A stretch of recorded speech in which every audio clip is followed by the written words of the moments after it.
Hello, everyone. Thank you for your patience, for waiting. I'd like to welcome you all again for joining in on time. Thank you for, okay, great. Thank you everyone for joining on time. To our panelists and our attendees, thank you for keeping to time. For those who just joined, we had to wait an additional 5 minutes to enable you to join so we could have a robust conversation. Today's webinar is themed Unlocking Potential, Building Sustainable Mining Finance Ecosystem for Artisanal and Small-Scale Miners in Nigeria. My name is Caleb Ekpeyong. I'm a lawyer and the corporate communications lead here at Greychapel Legal, and I'll be your moderator for today. We are pleased to welcome the Honourable Minister for Solid Minerals Development, Dr. Dele Alake, ably represented by Engineer Kintunde, who is the Director of Artisanal and Small-Scale Mining at the Ministry of Solid Minerals Development. Dr. Alake's leadership is driving reforms to formalize ASM, which is Artisanal Small-Scale Miners, attract investment, and build a globally competitive mining sector. We are honored to also be joined by a distinguished panel of stakeholders from across finance, development, and policy. I'll begin by introducing our panelists in no particular order. First is Engineer Clever Sithole, who is the chairman of the African Gemstones and Jewellery Committee under the African Union's African Minerals Development Center, AMDC. Next is Habeeb Jaiyeola, who is a partner at PwC Nigeria, where he leads the public sector energy utility and resources desk. He also drives PwC's mining industry and development. He also contributes to its ESG and sustainability platform. Up next is Engineer Dr. Janet Adeyemi, who is a distinguished engineer, sustainability expert, and advocate for gender equity, climate action, and responsible natural resource governance. She is the founder of Women in Mining in Nigeria, a pioneering platform for mainstreaming women in the extractive industry. The last but not the least is Abdul Abiola, who is the CEO of A2 Energy Limited, where he champions Africa's development through sustainable energy and mining solutions. It is now my honor to invite Engineer Kintunde on behalf of the Honourable Minister. Sir, the floor is yours. Ladies and gentlemen, good morning. As I've been introduced, Engineer Kintunde Akirogunde is my name, and I'm here to represent the Honourable Minister. If there are errors in whatever I said, those errors do not represent the errors of the minister. I am also human. So whatever you are hearing from me is directly from Akitunde Akirogunde. Thank you very much. The minister has asked me to personally represent him on this webinar, which is very, very dear to him. Unfortunately, he will not be joining us because of his busy nature. All of us will know exactly what the political scene is now. So he's been attending to a lot of administrative and political situations. So he will not be joining. That is why he has asked me to present this keynote on his behalf. Because of time, I'll quickly read as he has made me to do. Once again, I greet all that is present on this platform, and I enjoin all of you to please listen as we introduce artisanal and small-scale mining, how we can unlock their potentials. Looking at the theme of this webinar, it says, Unlocking Potential, Building a Sustainable Mining Finance Ecosystem for Artisanal and Small-Scale Miners in Nigeria. Briefly, let me just quickly tap up what artisanal and small-scale mining is all about. These are a set of people that are involved in all activities that relate to low prospecting mining, processing, and selling of minerals with basic equipment and with minimal investments. So wherever you go, when you see people using the basic equipment, like the hammer, like the wheelbarrow, at times they use sledgehammer to earn their livings. These are the categories of people that refer to artisanal miners. Very close to that is the small-scale miners, which relatively they use an advanced basic equipment, which may involve the use of maybe one excavator, maybe something to open up the mines. And by so doing, they categorize them as small-scale miners.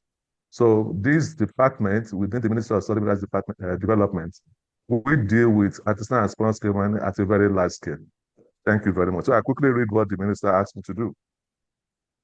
Distinguished guests, ladies and gentlemen, it is with great pleasure that I join you today at this important webinar on unlocking potential, building a sustainable mining finance ecosystem for artisanal and small-scale miners, ASM in Nigeria. I extend warm greetings to our partners, industry experts, financial institutions, development agencies, and most importantly, the hardworking artisanal and small-scale miners across our nation and beyond. This conversation would not have been more timely, as many of you know, artisanal and small-scale mining plays a crucial role in Nigeria's mineral sector. It contributes significantly to employment, local development, and poverty alleviation, particularly in rural communities. Today, it is estimated that over 700,000 Nigerians engage directly in ASM, with indirect beneficiaries reaching into the millions. ASM holds incredible economic opportunities for Nigeria, considering the vital role it plays in sourcing valuable minerals that are critical to global energy transitions, technological advancements, and the global mineral supply chain. It is worrisome to know that these miners who extract these sources operate without access to finance and remain marginalized, and by extension, this subsector remains vastly underfinanced, underregulated, and underutilized. It is worrisome to know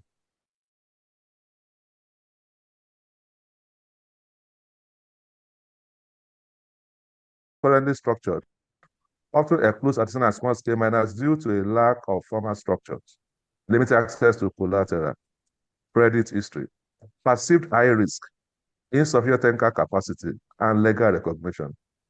This financial exclusion not only limits production capacity, but also encourages unsafe practices, environmental degradation, and loss of government revenue.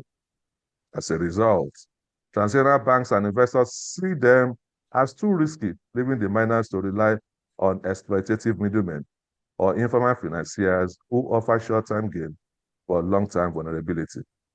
In essence, the deducive notion of the public to these creatures is asking them to extract value without valuing their efforts. Therefore, our challenge and indeed our opportunity is to design a mining finance ecosystem that is inclusive, transparent, and sustainable. We must build frameworks that give ASM operators access to capital while ensuring accountability and environmental stewardship. Such an ecosystem will attract investments, provide access to affordable finance, technical assistance, capacity building programs, create jobs, and stimulate economic growth, enabling miners to improve their operations and contribute to the national economy. And the responsibility for building a sustainable mining finance ecosystem and rethinking the structure of finance for ASM in Nigeria rests with all relevant stakeholders in this industry. I'm sure that is one of the reasons why we are all here today, to know how we can contribute to the sustainability of this set of gentlemen and ladies. Therefore, ladies and gentlemen, this administration remains fully committed to transforming the mining sector into a key pillar of economic diversification. In this context, we have launched several initiatives, including these are programs that the government has already introduced to the system in order to make sure that this mining subsector, they have the feeling of the government. Number one, we have launched what we call formalization, that is formalization programs, providing legal recognition, licensing and training for ASM operators. When miners are registered and operate within a recognized framework, legal framework, they become visible to financial institutions. Digitization of mining cadastral systems, which enhances transparency and reduces barriers to entry. The Solid Mineral Development Fund, a developing innovative and alternative sources of funding, which is being repositioned to serve as a catalytic financier for small-scale projects, as imperial loan structures do not suit ASM. Therefore, there is a need to create tailored instruments such as revenue-based financing, risk-sharing facilities, micro-leasing, and pooled investment funds. Number 3, public-private partnership, PPP, are also very instrumental in achieving this goal. Collaboration with financial institutions, development partners, and private investors must be incentivized to participate. The rewarding team spirit shall exploit de risking instruments and blended finance model. Number 5, capacity building of ASM operators becomes a necessity, as not impeded accessibility finance without requisite competence leads to failure. Training miners on financial literacy, environmental standards, making them to identify the geological indicators, safety practices ensures that capital is used effectively and responsibly. These efforts are designed to create an enabling environment where ASM operators can access structured finance, improve productivity, and transition to more sustainable methods of operation. It is imperative to note that unlocking the financial potential of ASM is not just about economic returns. It is about dignity, sustainability, and inclusion of ASM operators, and the need to promote ethical sourced minerals, thereby positioning Nigeria as a global hub for responsible and sustainable mining. Or literally referred to as descent on the mindset about ASM operators is to acknowledge that Nigeria's mining future does not lie only in the large corporations. It lies, for instance, in the plateau of Jos, the plains of Nasarawa, the fields of Osun, the basins of Niger Delta, and the communities of Niger State. It lies in the hands of the artisanal and small-scale miners. Let us finance that future, and in doing so, build a more inclusive and prosperous Nigeria. The task of building a sustainable mining finance ecosystem cannot be accomplished by government alone. We need active participation from the private sector, commercial banks, microfinance institutions, cooperatives, and international development partners. I urge financial institutions to look beyond the risk and see the immense potential in the ASM space. Thus, and embracing the right support, our small-scale miners can become engines of inclusive growth and drivers of rural industrialization. As we deliberate today, let us focus on practical solutions. Number 1, what de-risking mechanisms can we develop to attract investments? How can we leverage digital tools to improve creditworthiness? What cooperative models or guarantee schemes can unlock capital for ASM operators? Let us think beyond the present limitations and imagine a future of this webinar and all stakeholders present here today. Let us seize this opportunity to forge actionable partnerships, align our strategies, and unlock the immense potential beneath our feet. Together, we can build a mining subsector and indeed a comprehensive mining sector that is not only profitable, but also inclusive, just, and sustainable. Ladies and gentlemen, I thank you, and as I wish you all fruitful deliberations. God bless the Republic of Nigeria. Thank you very much. Can I use the word? Since we have some lawyers here, I rest my case. Thank you. Thank you so much, sir.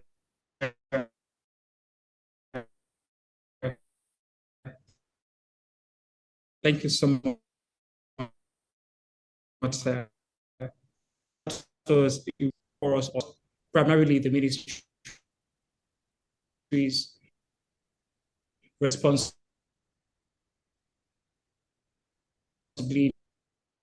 for session. Very quickly, we will be going into the panel session, but before that, I'd just like to mention that in the course of the webinar, we'll be taking questions. So please, if you have any questions, whatever it is, do well to please leave them in the chat box. We'll take a look and attend to them later. Right. Thank you so much. So our first question will be going to Engineer Dr. Janet Adeyemi. How would you describe the current landscape of artisanal and small-scale mining in Nigeria? Yeah. Once again, I want to thank Minister Dr. Dele Alake, ably represented by his Director of ASM. It's heartwarming to find out that these are some of the things we are talking about. You know, when there's a synergy, you understand, between the private sector and the public sector. So talking about the present environment as it is in Nigeria, I think I won't go into the definition again, because the current director has defined what the what the definition of ASM is. ASM, as we know, at what I called nomadics. You know, they move from place to place in search of whatever. It's like somebody looking for opium. You understand? Where they find out that, oh, something is happening, all you just have to do is take your rucksack, your jigger, and you move in that direction. But for the small scale mining, you know, miners, they're a little bit settled. That is, maybe they spend longer period than necessary in a place because they don't have equipment. So they languish maybe in a particular space where people with equipment will have worked and moved on. So the environment generally, if you look at it in terms of estimates, quoting figures can be a bit problematic for me based on the number of researches I've done aside from my PhD. You find out that you don't have any definite data, especially in the sub-Saharan, when you talk about ASM participation. Figures have been quoted to say maybe 1 million. You find some literature, just like the ASM director was talking this morning, he said 700. But until you have definitive data, so you don't have that data. And then you look at it, he talked about the legal instruments. If you look at the Constitution as of today does not explicitly talk about ASM. It's something we derived. You understand? We assume, but you know, if you go to court, you are a lawyer and your organization is a lawyer, you want facts. We derived, if you look at section 91 of our Constitution to 99, you'll find out that ASM is defined. But from the ASM, people try, you know, with over time, and then the mining regulations talked explicitly in section 5, or I think section 5, you understand, on ASM, but in the law itself, you understand, it's not mentioned. So likewise, the law is completely gender blind on other actors, just captured everything under community participation. Gender was never even mentioned at all in our current Mining Act. You understand, which makes it a little bit embarrassing, you know, when you are looking at our ASM practice in Nigeria. And then you want to look at the licensing. Again, the licensing, you register in, currently you register with MCO. Thank God MCO has graduated to EMCO. you register just like and cooperatives are expected to register because in ASM can be an individual thing or cooperative thing or as a cooperative. But you find out that this because it's disjointed, you understand, moving from point A to B to C is a little bit difficult because even to now I want to go to practical experience of some of the women who are in mining who try to the red tapes we have it was so intense some few years ago to be able to even unbundle and say, oh, you want to register as a cooperative. So by the time people start moving up and down, so the red tapes are too many. The bureaucracy around even registering as an ASM. So these are some of the things. And then what kind of minerals do they really go for? Mostly gemstones and gold. But in recent times, you find out that if you see some active ASM platforms like in Zamfara, you'll be amazed at the kind of minerals that they bring out. All manner of minerals these days are being mined by ASM miners. And then again, you look at the environment. I don't want to dwell too much into it because it's been captured, you understand, in the director's presentation when you talk about the challenges. ASM don't care about existing data. They don't care about anything. They just, they smell it. Somebody tells them that, oh, I saw something somewhere, and the next thing is that they carry their jigger. And a typical example is in Ijero. When you go to Ijero, he didn't take the ASM miners to devastate and degrade and destroy the environment some 10 years ago. They called themselves from all over West African countries, all over northern Nigeria, and everybody descended there. And then you can imagine it became like a Leviathan state, you understand, where destruction was total. You understand? In removing whatever they want to. ASM don't care about remediation or reclamation or anything. So ASM is not formal, it's not regularized, no accountability, no transparency, no records of their sales, they just pick and go. And then most people are even pushed into that sector because of push and pull factors, where it's either out of poverty, out of need, or you just find out that, oh, in my environment there's this thing, let me join the bandwagon. So these are some of the characteristics, you understand, of ASM. Though in recent times, because of the sudden interest, especially in green minerals, and then the World Bank and international community demands are shifting. You find that more institutions are calling for accountability in this sector. So reforms are beginning to come into this sector. But these reforms too are things we have to now look at to understand in the course of discussion, because there's no point coming up reforms, that we create what you call surplus people who eventually become useless, because when everything is taken from the environment, what do? It will create some other problems like migration issues. You understand, where some areas are completely desolate and people have moved into some other areas. So it's a very complicated thing and I'm so happy that government mentioned it, that they are really looking at it. ASM is so wide, it's so deep. Thank you. Thank you so much, Engineer Janet Adeyemi. I hear you when you say that there is no definitive data, and we need to do a lot more in terms of accountability. Clever, what do you think? So you are not in Nigeria, but you've had opportunity to work in other African countries. What's your take on this?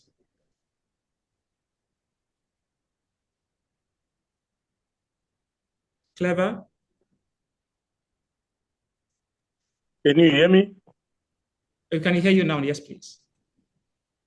I respect all protocols observed, and it is an honor for me to be participating in this webinar. I thank Greychapel for inviting me.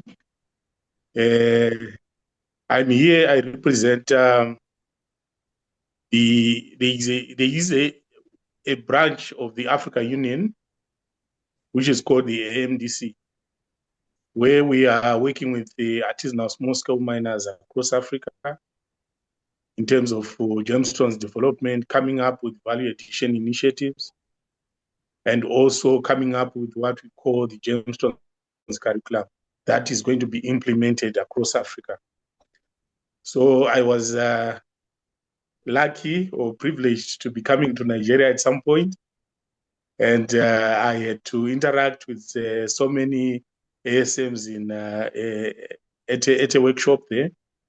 And it helped me get some insight of what exactly is happening in the Nigerian landscape.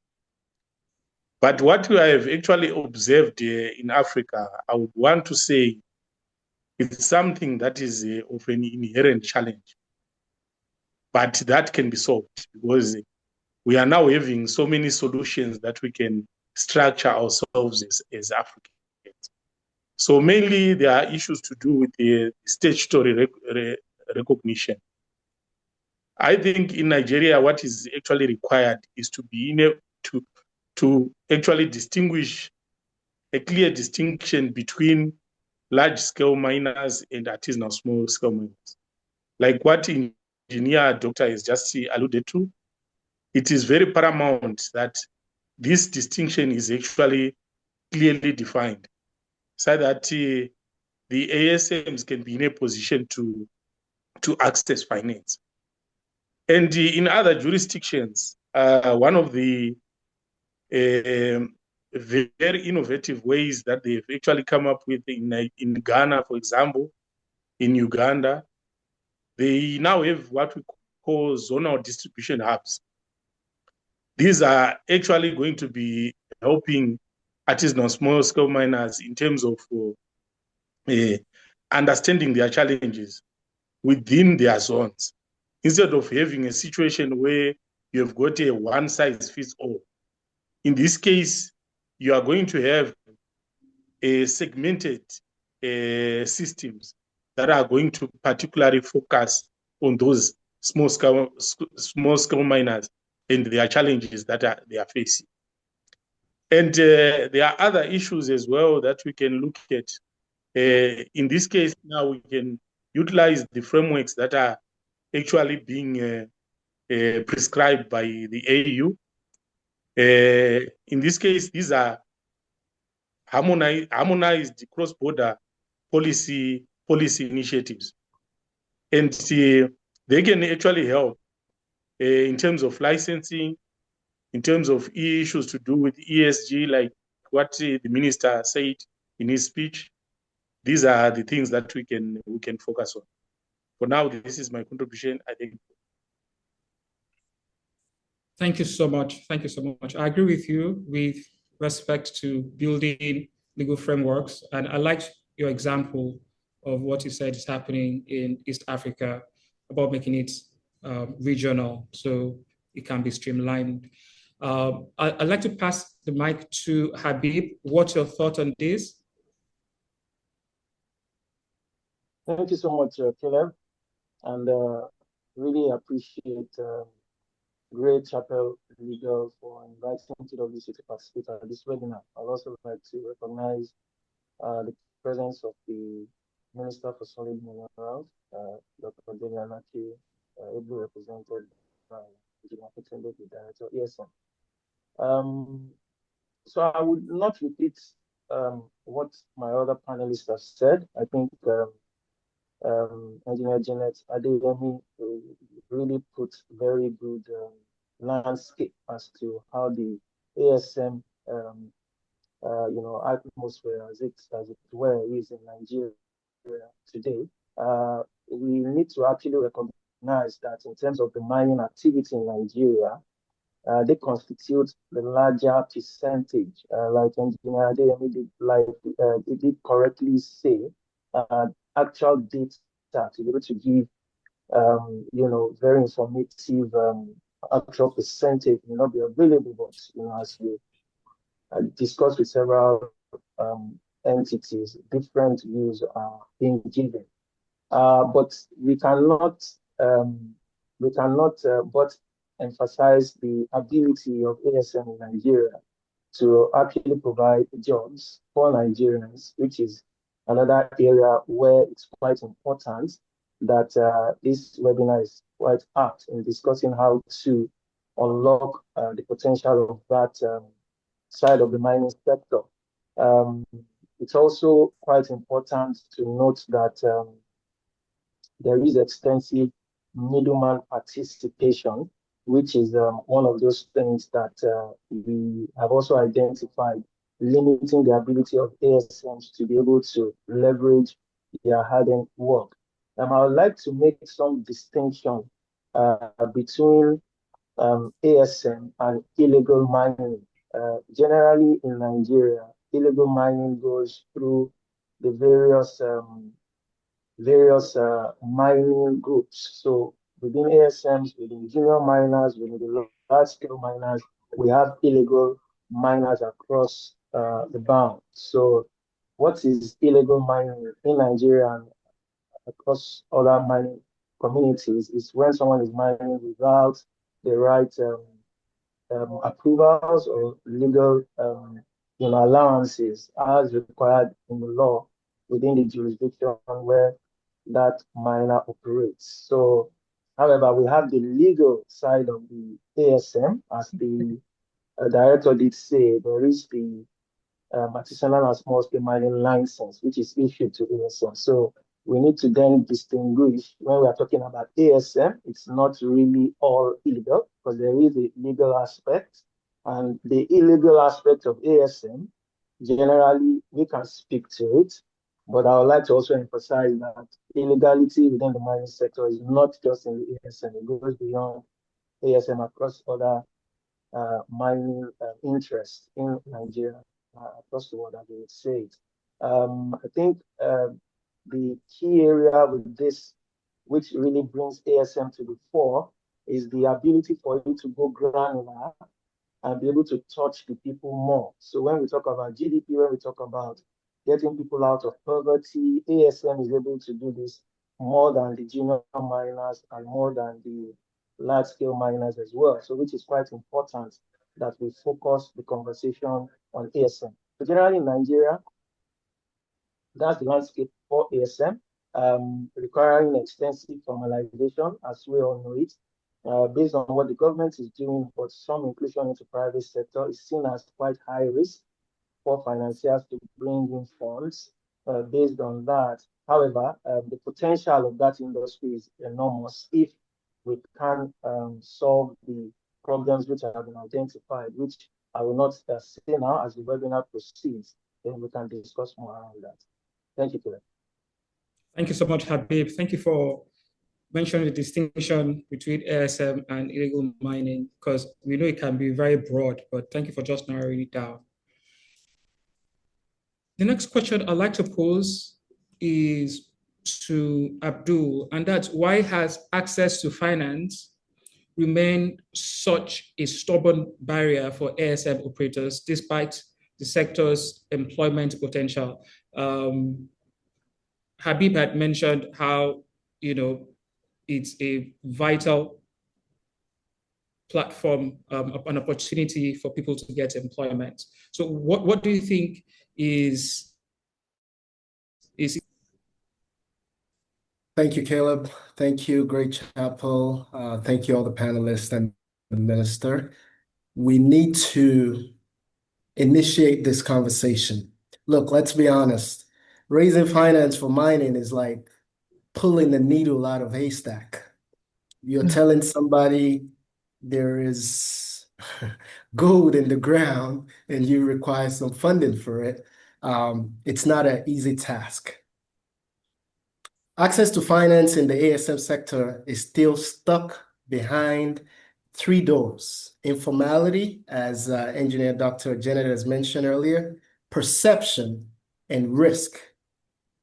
Most artisanal and small-scale miners lack documentations.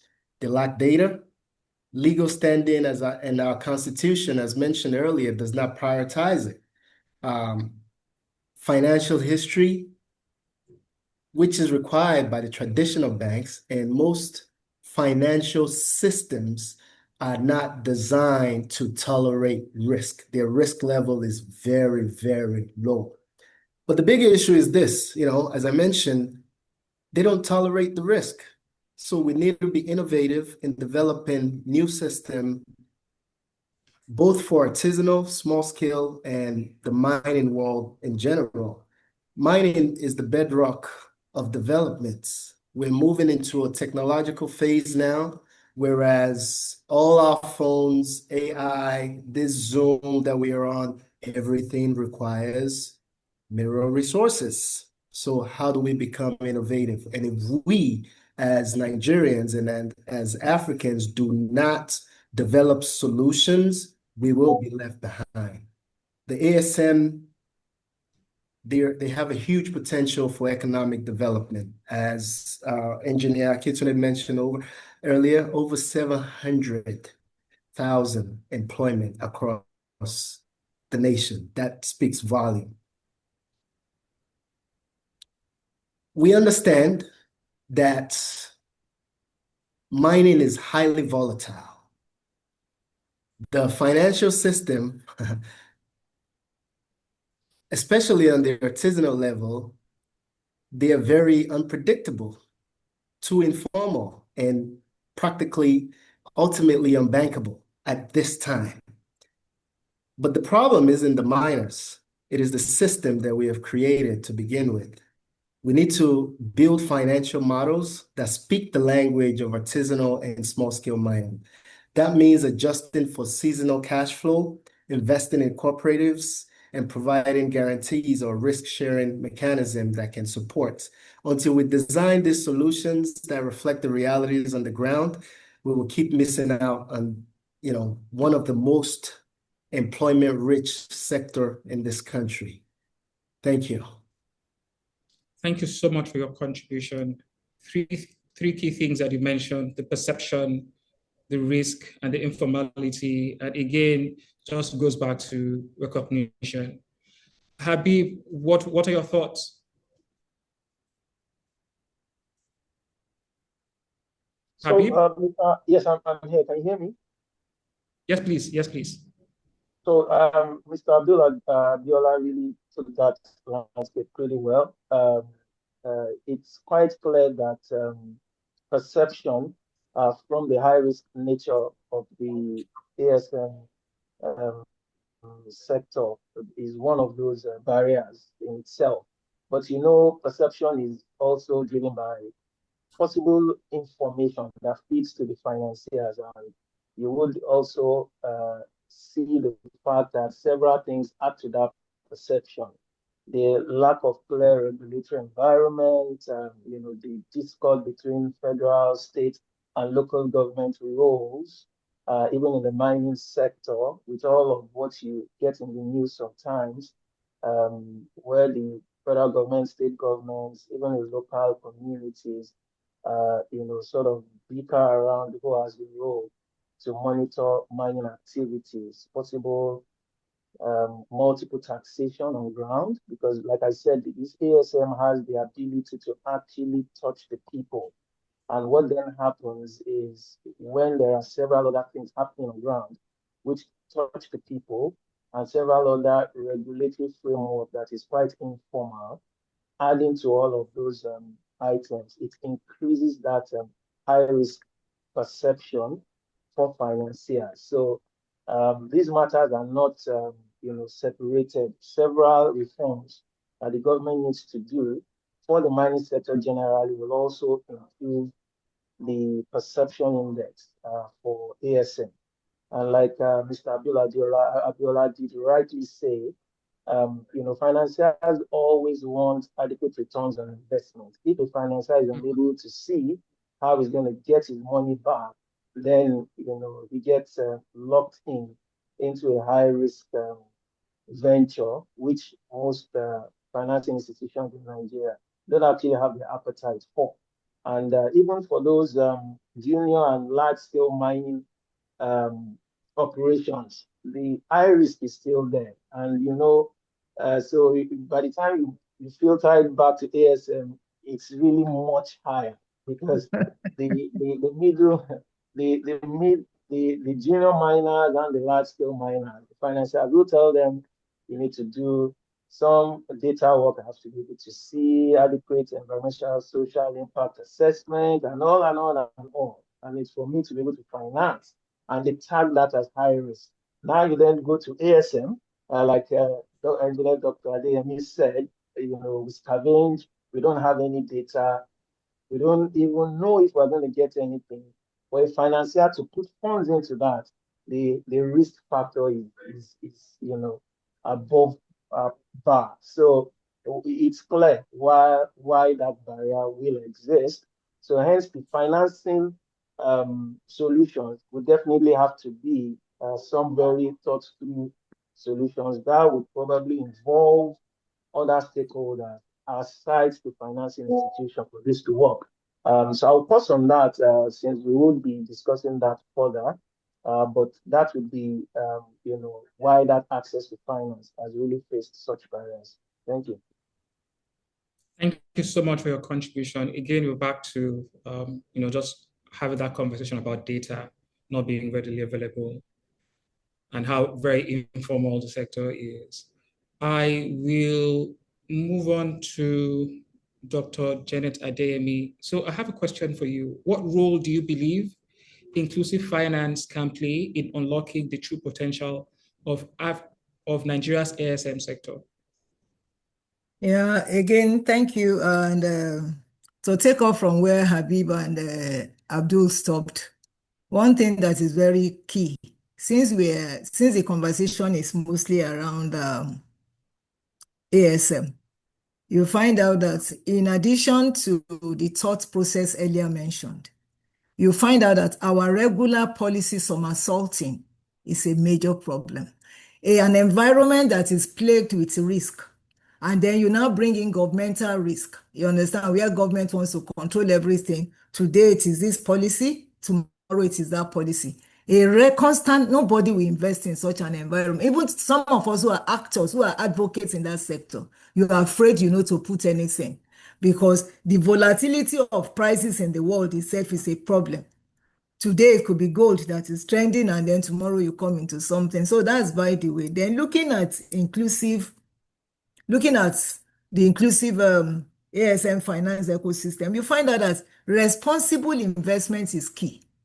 If you are not able to do what you call responsible investments, where you can project, long-term sustainability and impact, nobody is going to put funds there.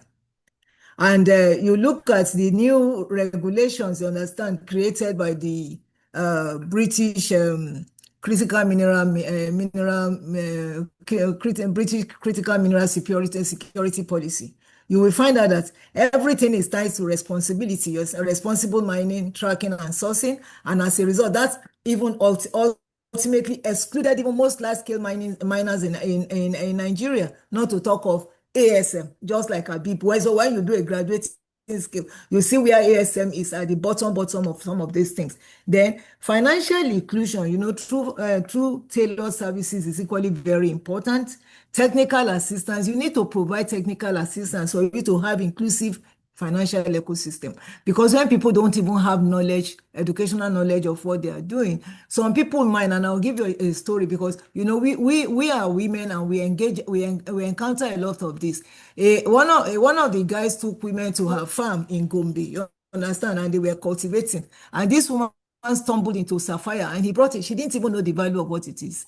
But thank God that the guy was a honest guy. That guy now said, this is sapphire, because he equally is into mining and was able to help the woman trade on that sapphire. So you can imagine, when you don't have knowledge, you don't have technical assistance, nobody is building your capacity, maybe on health, on safety. And so to even have a profile, you understand, to say it's risk-free, not to talk of you having attention on what you are doing, is a bit challenging. Then market access. You must make market access to these people.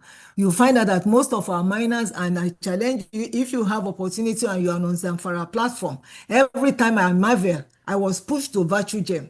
When I saw what was happening, they come up with this thing. Do you have buyers for this? They are willing to throw it up because they need the money, and they have stock of mineral resources that you start wondering, how are these people going to sell? So third-party people come, buy them, and no wonder AMDC created AJEC. When we started GGCE, that is an opportunity to sell, an outlet to be able to sell some of our resources. AMDC saw the opportunity and created what they call AJEC across Africa. Now where some of these products, because if you don't find the expression for your products to be able to have appropriate value, appropriate pricing, you understand, that will fetch you money, then you can't be inclusive in anything you are doing. Then, like we said, we've dwelt on the regulatory framework, which I don't want to talk so much about. But the policies must be supportive. If the policies are not supportive and you come up with too much red tapes that frustrates people, nobody will even want, people are frustrated, and then you find out people doing their thing in their own way and trust Nigerians. That's why they call Nigerians. Nigerians can be smart, and that smart can be positive smartness or on the negative scale. Because if government is not availing itself of what they should do in terms of responsibility, people find a way of doing it. Then stakeholder engagement, you need to engage your stakeholders. Some information you just pick, the way we pick information is bad. And another example, I like giving example. 2 days ago, you find something trending. Oh, the presidency is distributing 183,000, or 1 something thousand share to social people. Such information is because communication gaps are there. Stakeholders are not engaged. So all manner of things are thrown into the system. And when stakeholders are not engaged, how do they get informed? How do they know how to align? How do they know how to? So benefiting or assessing anything becomes extremely difficult. Then ESG reporting and monitoring is very important, because now trade is tied to that. There must be an ESG envelope to whatever you are doing. So no matter what you produce, except you continue to sell to third party who will exploit you. But when you have your license, myself and Clever, I invited him sometimes, and we did something on that, digital tracing and tracking. If you don't have an attachment to say this is this and have a historical record to back it, and have your documentation on ESG, whatever you are trading on, and life is becoming more difficult because digitalization is deepening down each day. So we need to wake up on this so that we can be inclusive in whatever we are doing. Then innovative financial mechanism, which I know we'll talk about later, green bond, blended capital, and all that, are equally very important to be able to get everybody to the table. Then risk management, we can't overflow risk management. No bank will give you any, because bank too, they are not manufacturers of money. It is people's investment that are there, and they have to provide returns on investment. How do they provide returns on investment? Our banks themselves need to be educated, you understand, to reorient it, because our banks look for quick wins. Our banks are not ready to stake anything, because when you talk about ASM is, America, ASM is in Canada, ASM is, and they get financed by banks, you understand? Get financed by other financial institutions. So our banks must be, because that is very, very important.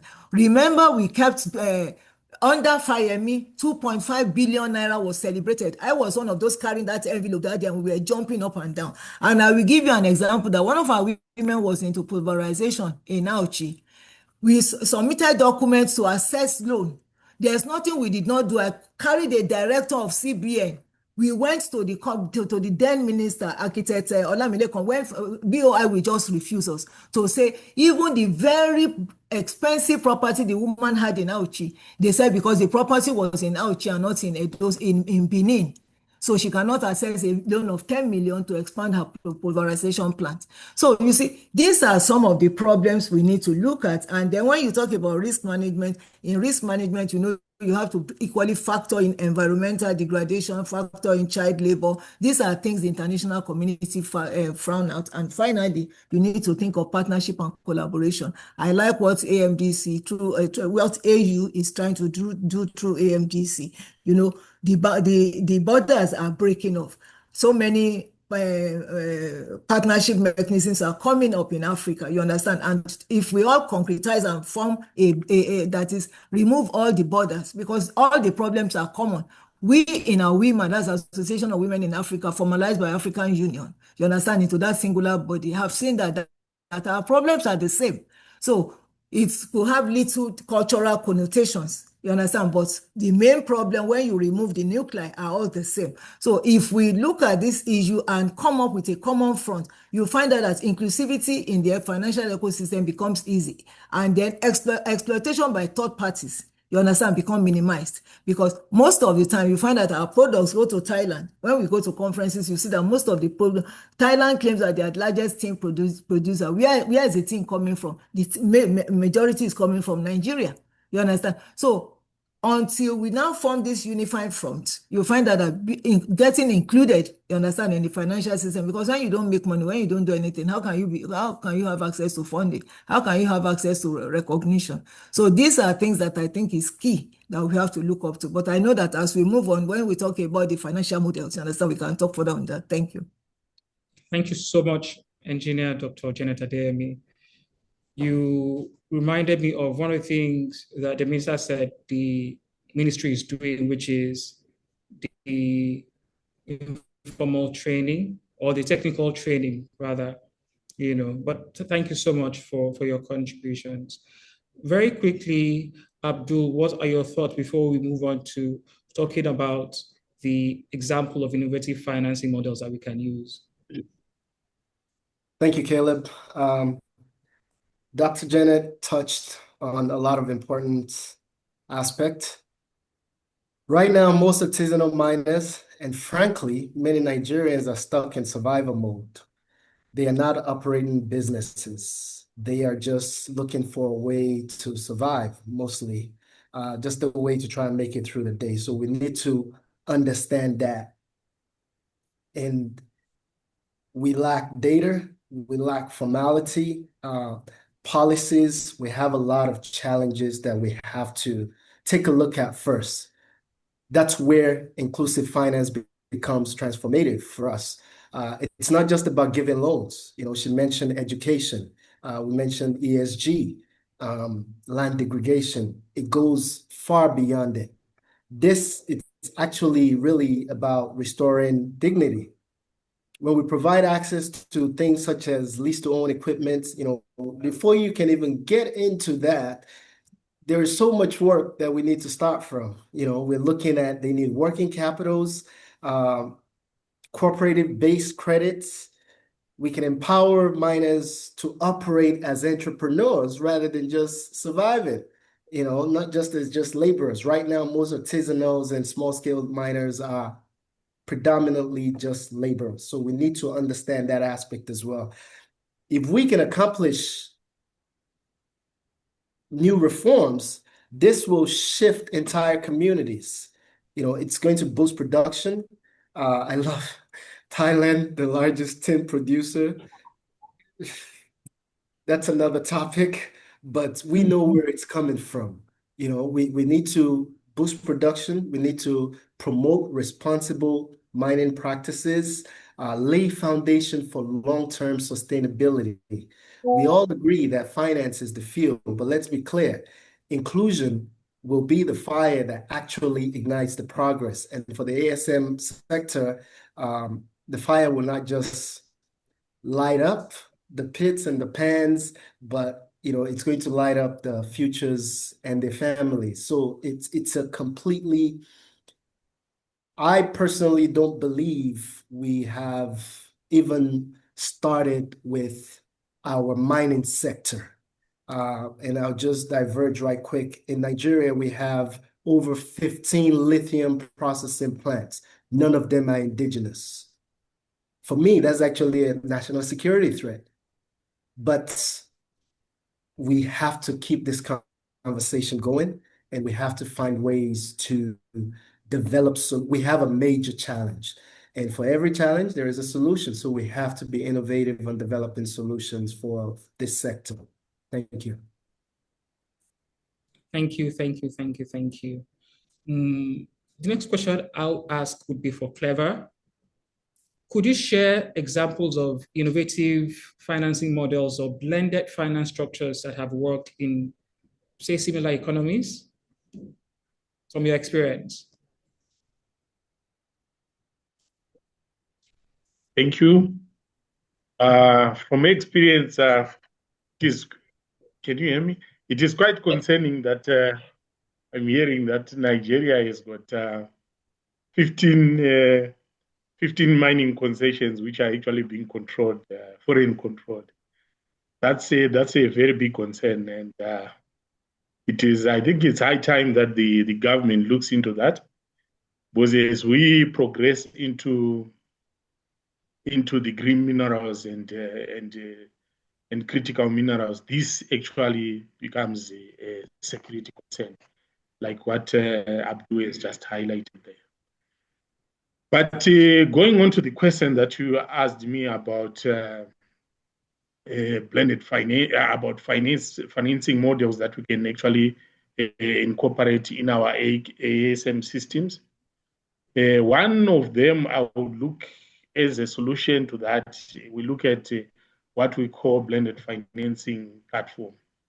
In this case, I think you will be combining the public, philanthropic work, or philanthropic donations, or even private capital that can actually de-risk our investment, and also even government-backed finances, donor support. I know donors like who have been operating. Very unfortunate that USAID actually closed shop, but USAID, I used to be working for USAID. I know they were going towards that. They were actually can actually be utilized in terms of mining finance, especially for artisanal small-scale miners. But I know that other organizations like the FDB and maybe UNECA, for example, they are actually able to do this as they underwrite some guarantees pertaining to ASFs. And another solution that I think can be very viable in this case, we are going to be looking at production-backed lending. In this case, this is mainly tied to the resource, which is very fundamental. I think what as ASMs, what they need to do, they need to define their resources. If you are to define your resource, it becomes very easy for you to access finance outside outside your normal financing models that you can be operating on. Because obviously the fact that ASM mining is mainly tied to risk. Investors are very reluctant to invest when something is not defined. So the mining assets that are being identified in Africa or in Nigeria, for example, you need to be in a position to define those define those mining assets. It becomes very easy for you to secure loans. Another model that I can actually look into is to do with credit cooperatives. At small scale level, they can actually create their own savings, which actually like pooling of resources, form cooperative groups, organized groups that can actually come up with financing models. These are to do with self-finance. And in this case, they are actually less, they are in control of their that kind of a financing model. Yeah. And it's actually cheap as well, because it's not going to be tied to any interest or any kind of punitive mechanism that can actually deter ASMs. Then another solution that you can look at, that we can focus on, is to do with this one is a bit controversial, but it's now happening. We need to focus into that. To do with microfinance coming in to help the ASMs. But mainly this one is tied to blockchain issues to do with the artificial intelligence and many other aspects, like what engineer Dr. Janet has actually been talking about. This actually will help because it's a modern way of financing, because we are going to be utilizing the bitcoins and many other aspects, but it's an innovative solution that we can think about. Other models, you are talking of even impact bonds, which can actually be used as they mature.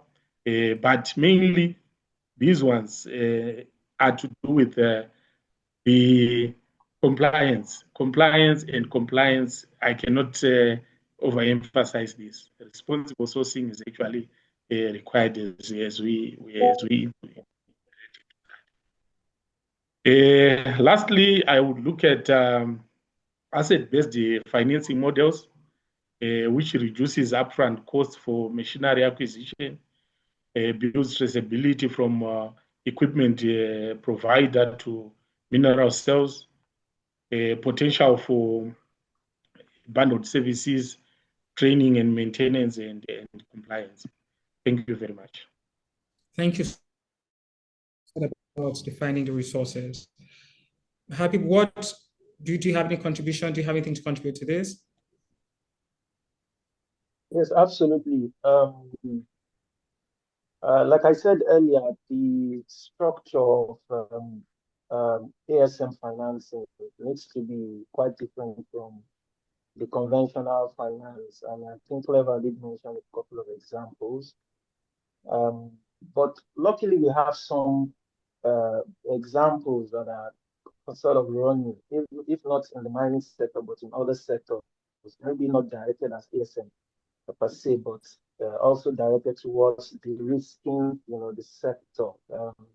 There's a petroleum industry act which has a couple of innovative financing ideas, which maybe the mining sector can't borrow, pending when we have the updated mining act, which where the government is doing a lot of work on right now.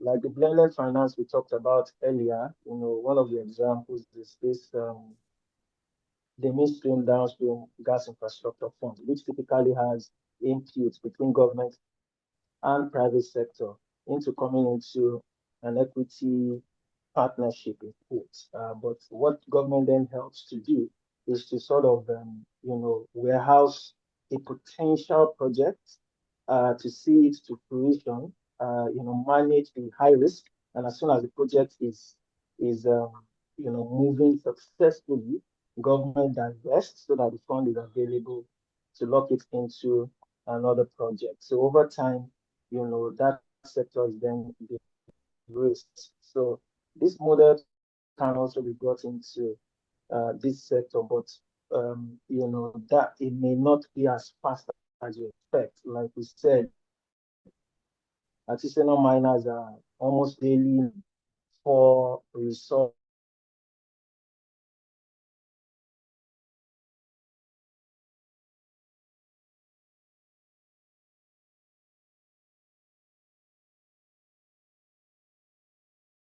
has received the adequate licensing by the ASM department, which we have spoken to earlier. So such blended finance could also be considered. I think another one which,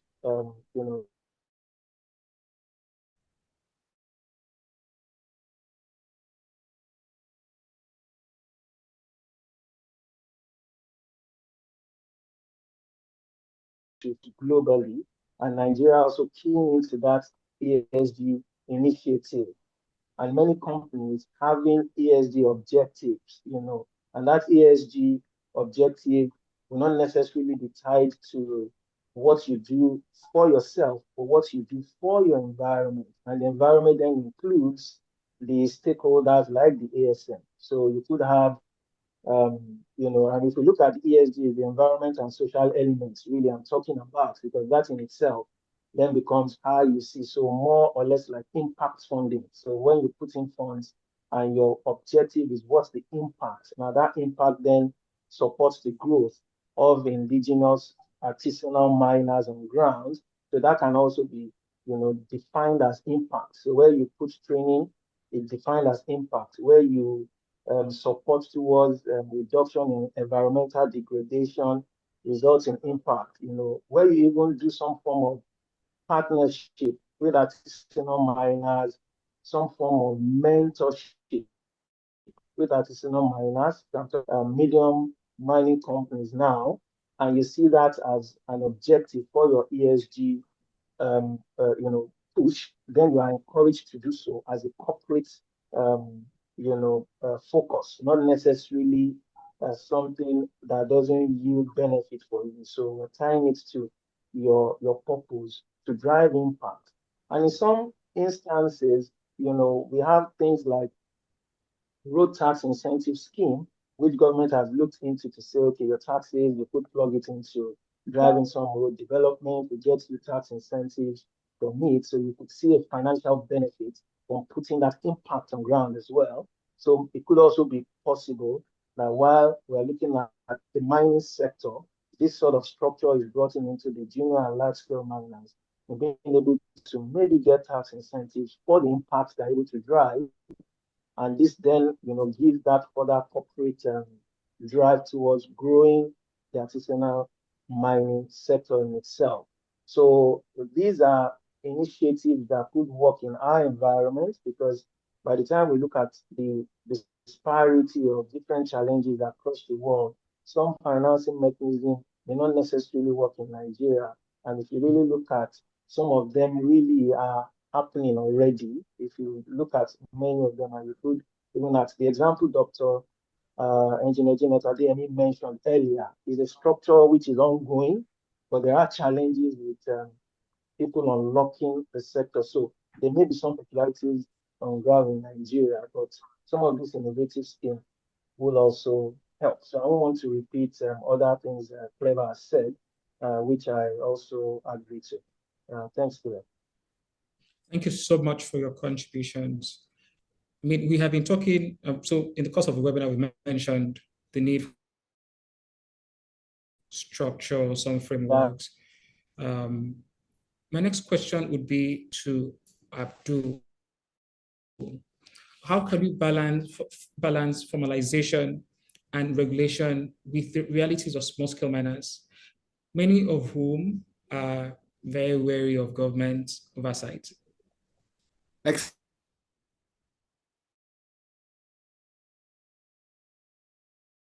formalization with the lived realities of small-scale miners. The government has to become true partners. They have to be the driving force. They must shift from a mindset of enforcement to empowerment. Presently, we even have a fund called Solid Mineral Development Fund. I don't know how long they've held millions of dollars sitting there, and $1 is yet to be deployed. Formalization should be incentive-based, not imposed. Miners will be willing to embrace regulation when it comes with real value. Access to finance, tools, safety gears, training, market linkage, knowledge transfer. If regulations only show up as taxation or penalties, look, people will naturally avoid it. So government has to become true partners. We must reframe the role of government from enforcers to partners of growth. Regulators should be seen as enablers who help miners scale sustainable, not as barriers to entry. It should be about building a system that respects the hustle, but elevates the standard. When formalization is seen as an opportunity rather than a threat, we'll see a wider adoption. People are eager to learn.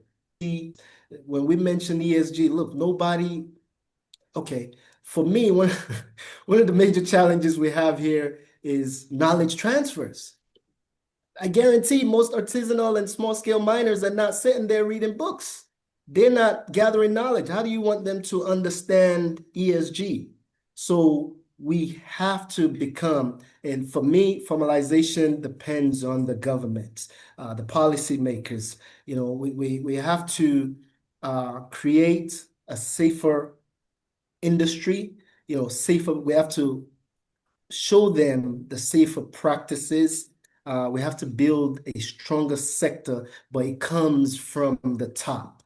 Artisanal and small-scale miners are just trying to survive. They're just out there hustling. So we need to educate, and we need to truly become partners with them. So that question, actually, I'm directing the answers to our policymakers and our government entity.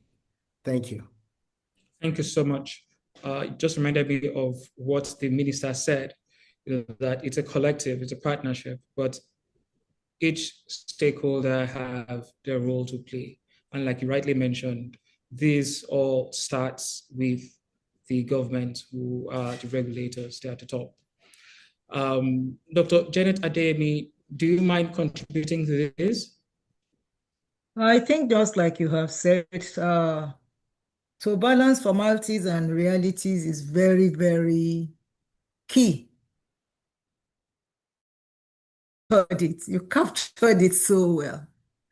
Honestly, the ball lies with government. Because one thing is that you must understand the culture of your people. Enforcement, Nigerians don't like gra-gra, especially when it comes to economic issues. They will find a way, they'll be innovative about it. Since we've been addressing jailing scammers, has it stopped? Yahoo boys, did it stop? As long as there's money there, you will see, let me do my own. And they come up with slangs and make it innovative. And if government knows that they need this sector, because they need this sector, and government does not have the capacity, that's the unfortunate thing. Government does not have the capacity to monitor 774 local governments, because that's the manpower required. So multiply resources, manpower requirements of government for 774 local governments, because every local government have one mineral resource or the other. So that means you just have to develop a different strategy beyond enforcement. You must drive capacity building as if your everything depends on them. You must be able to attract bilateral agencies, donor agencies, you understand, to work with you and support you. You must see NGOs working in your sector as friends, not as enemies. Because some government officials even see the NGOs working in the space. And I make bold to say it, that I came to this sector because I was part of those who battered the 2007 Act. So when you come up with a baby, you don't want that baby to die. Personally plunging my own resources into it. Habeeb is from, have you people ever given me a penny? No. So the thing is that I use my resources to drive a lot of these things.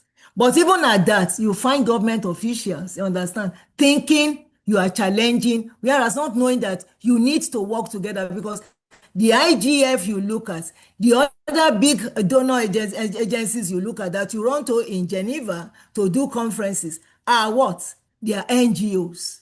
And they come up with policies which you now key into and obey them. So it's very important for us to understand the complementary nature, the partnership nature. See what you are doing today. You are bringing out salient issues which people might never be able, which government might not have the capacity or financial resources or muscle to disseminate to people. But see what we are doing here today. That is it. That partnership is very, very essential. Building and earning the trust of people. Because if not, let me tell you, when we went to Itagumodu, they cannot get to Itagumodu. Go and look at how they destroyed the cocoa plantation there. You understand? In search of gold. When we wanted to enter that place with Professor Bediako, we have to bribe the illegal miners, not even ASM, illegal miners, because government officials cannot enter the place. They will kill them. You understand? So how do you work? You have to find a way of collaborating, partnering with people. I can't overemphasize that. Then the other thing is that the infrastructure. When you provide the infrastructure, it makes it attractive for people to be able to work. We are, if nothing, in terms of the first World Bank loan, when I was in the House of Representatives, $12 million that was gotten. How was it spent? Equipments were given to people that are not documented, people that were not trained. You understand? What happened to those equipments? I'm talking of earth-moving equipments. What stops us from having leasing centers, having infrastructures where people can key in and get some? So until you start doing all these things, and people start seeing the benefits of what they are doing, to see what is government doing, because they are not educated. They don't understand you. The man that carried his jigger is just after what he wants to get, the few ounces of gold or the gemstone he wants to get to sell, to put food on. He's not even looking for investment.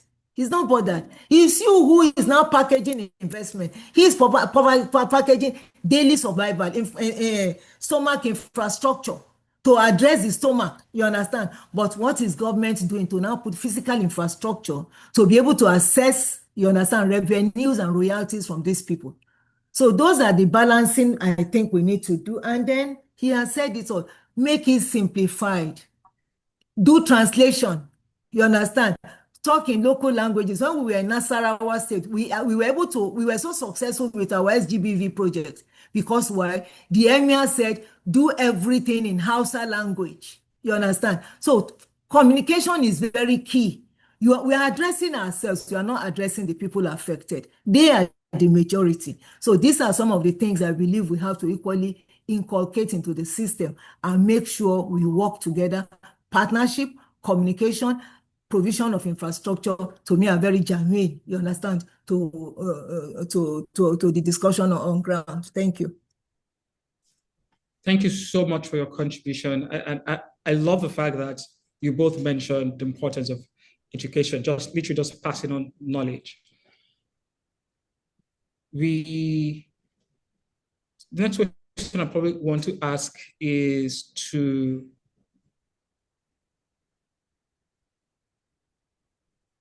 so we've been talking about just being innovative with financing. And when we look at how fintech has contributed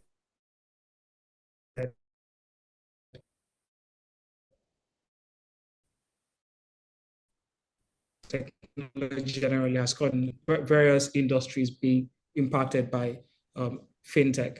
So the question I want to ask is to Habeeb, how can fintech tech and digital tools be leveraged to lower the barrier to financing for ASM operators? What did you have any thoughts around that? Yeah, thanks a lot, Caleb.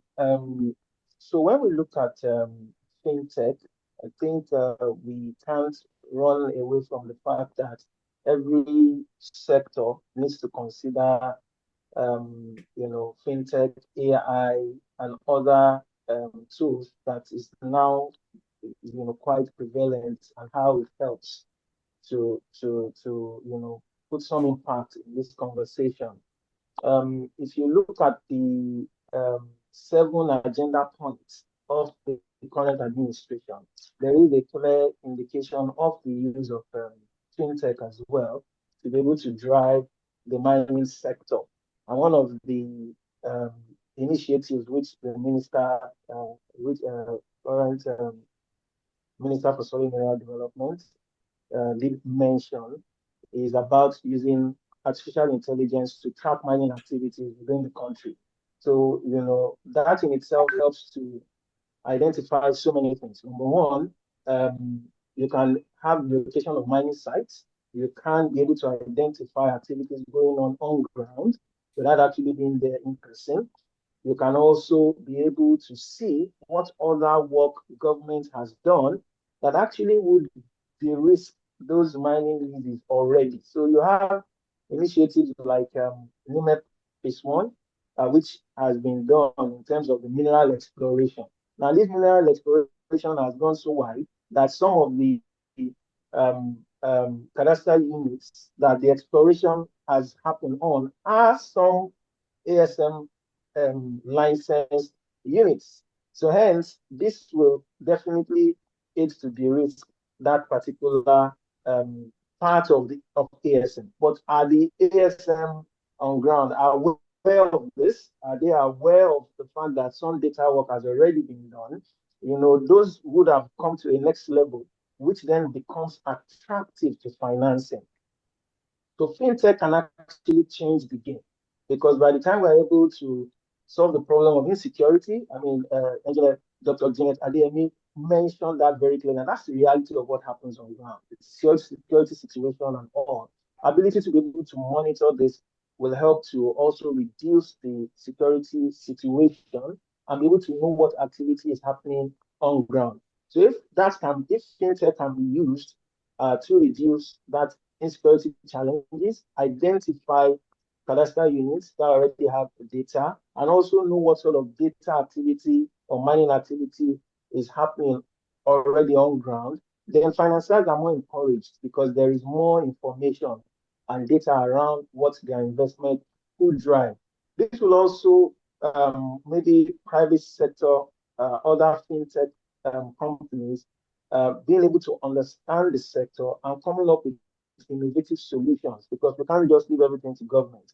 In terms of private sector as well, both the financiers being able to understand the sector and investing in that understanding, fintech companies understanding the sector and investing in that understanding to come up with more innovative solutions to help to de-risk the sector. This will go a long way in being able to solve, those perceived long-term challenges. It would actually be solved in a short term. So fintech is quite critical, and that will really help towards being able to bring the value within this particular sector.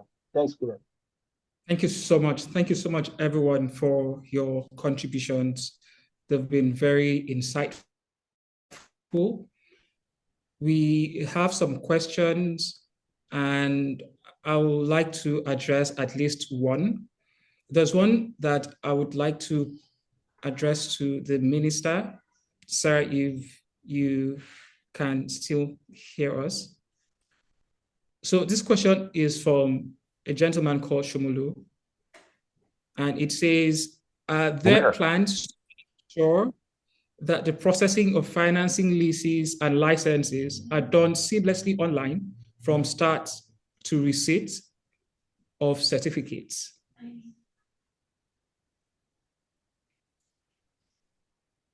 So do I take it again?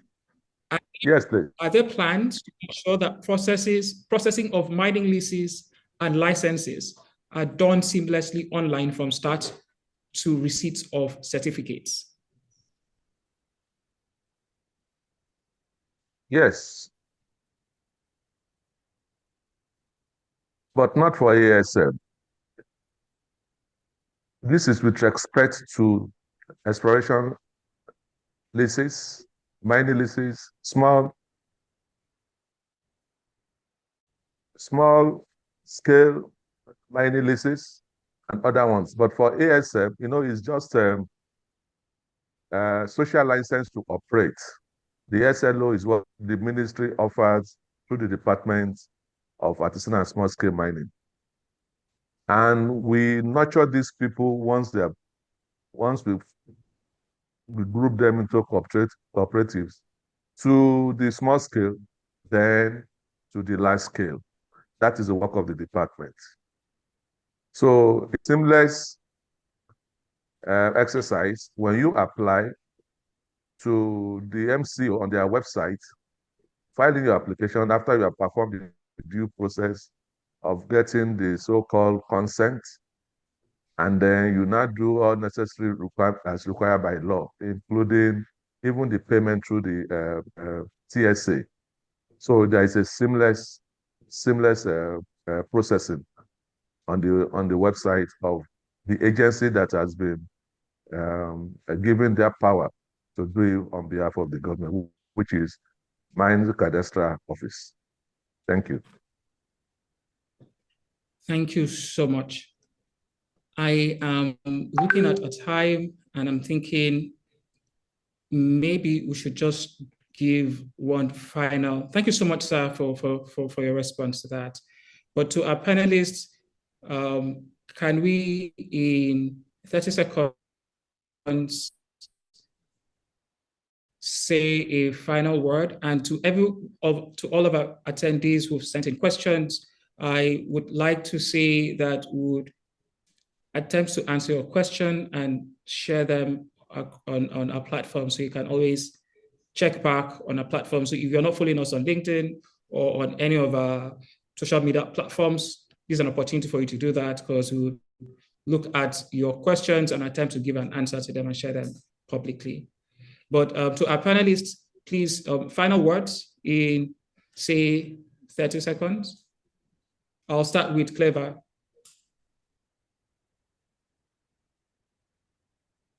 Clever, you're muted. Thank you very You're still much. muted, sir. Yeah, thank you very much for this insightful webinar. I would like to commend how Nigeria has progressed in terms of coming up with a digitalized cadastral system. This actually is going to unlock a lot of investment for Nigeria, and it's a good initiative. Actually, if you are to link ASMs to that as well, and to help them to unlock investments for Nigeria. Thank you so much for this invitation. Thank you. Thank you. Engineer Janet Adeyemi, do you want to go next, please? Yeah, thank you. I want to use this opportunity to thank you, Greychapel. Appreciate the Honourable Minister for the doggedness with which he's trying to transform the mining sector, and then plead that we should, in as much as trying to develop the mining sector, ensure partnership across lines. Value addition is very important. If we promote value addition, creativity, you find out that some of the minerals mined will be able to promote a circular economy where, with the population we have of over 300 million, you find out that majority of income will flow and money will flow in the system. And women, especially the jewelry end of it, women in Nigeria, everywhere you go where they sell jewelry, they tell you that you want Nigerian jewelry because we like bogus jewelry. So that tells you that since we use it, let us produce what we use so that we can retain our money within. Thank you. Thank you so much. Habeeb, do you want to go? Yes, thanks, Caleb. And I would also like to thank Greychapel Legal for this webinar. It's one of the most pressing topics in the mining sector today. So I'd like to thank Greychapel Legal for this initiative. My final words will really be that the solutions cannot be sourced within the mining sector alone. There has to be, which is quite important, that these are all matters which feed into an ecosystem and they play into each other. So one of the things that the mining sector can leverage is other sectors that are being developed, and as Nigeria is trying to push sectors like the oil and gas sector and divest some couple of resources, there are financiers that are actually looking to the mining sector, have funds, but are just keeping the funds because the sector is not giving that vibe of being a good replacement for their investment. So I would say that we need to look at how to link the industries and drive, the growth for the mining sector, so it won't really stand alone in itself. Thank you so much once again for the opportunity to. Thank you, Habeeb. Abdul, final words? Caleb, thank you. Greychapel, Honourable Minister and his representative. Before I leave off, I want to touch on fintech, because fintech is not just innovation, it's inclusion. And as Mr. Habeeb said, it's a game changer. For artisanal miners, small-scale miners, the biggest challenge is their visibility, because most of them operate off-grid, as we all agreed, off the book, off the radar of traditional banks. But with the right digital tools, mobile wallets, corporate platforms, digital keys, and real-time miners, and financial identity that is required by the system. So this will make ASM more visible as they become trackable, creditworthy, investment ready.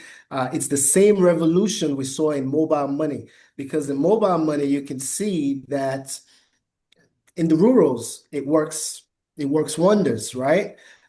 People who are once excluded from the formal economy now run digital businesses. So I wanted to pinpoint that. If we truly want to transform Nigeria's mineral future, we must stop seeing artisanal miners as the problem and start seeing them as a foundation. because the gold is not just in the ground, it is in our people. We have to find and develop solutions for this sector. Let's formalize them, let's believe in them, and in doing so, we don't just unlock resources, we'll unlock a new era for inclusive, sustainable prosperity of this nation. Thank you. Thank you so much. Thank you so much. I think we'll bring the webinar to a close here, but just before we go, I'd like to say a very big thank you to our keynote speaker, the Honourable Minister of Solid Mineral Development, represented by Engineer Kintunde, and to our amazing panelists, clever Engineer Dr. Janet Adeyemi. Caleb, Yeah. just an information for everybody listening. There's what we call mineral buying centers, because I had Engineer Janet mentioning something about the marketing. And whatever information data that you require, please do not hesitate to come to the ministry, particularly the ESM department. For information purpose, the cooperatives we have so far is over 2,500. And you know, for every cooperative you have, the minimum number of people that can form a cooperative is not less than 10. Okay. And also, the number of the mineral buying centers you have is over 1,600. And you know, this is the market center for trading on the minerals. And the department, in general, the ministry, have made it in such a way that for every item or for every mineral you need in every local government or community, you can easily get them and match the cooperative that is doing the mining with the mineral buying center that is within that particular geographical location. So the information is available. It's only that we are not really making use of what we call the Nigeria Mineral Resource Decision Support Systems on our portal. And the ministry is trying to do the same thing for ASM. So you can have Nigeria Mineral Resource Decisions Support System also for ASM. Thank you very much, as I thank all of you for coming to the webinar. Thank you, and God bless all of you. Thank you so much, sir. Thank you so much. Thank you to all of our panelists and to all of our attendees who made this possible. We wouldn't have had this without you. Thank you for staying up till now. Our hope is that these conversations will be building blocks to practical solutions and impacts, that we would have in the industry in the years to come. Have a productive day and talk to you later. Thank you. Thank you, everyone. Bye. Thank you. God bless you. Engineer Kunti, thank you so much. Yeah. Thank you. Yeah. Abdul, I'll call you after. Yes, ma'am. Thank you. Okay. Thank you. Yeah.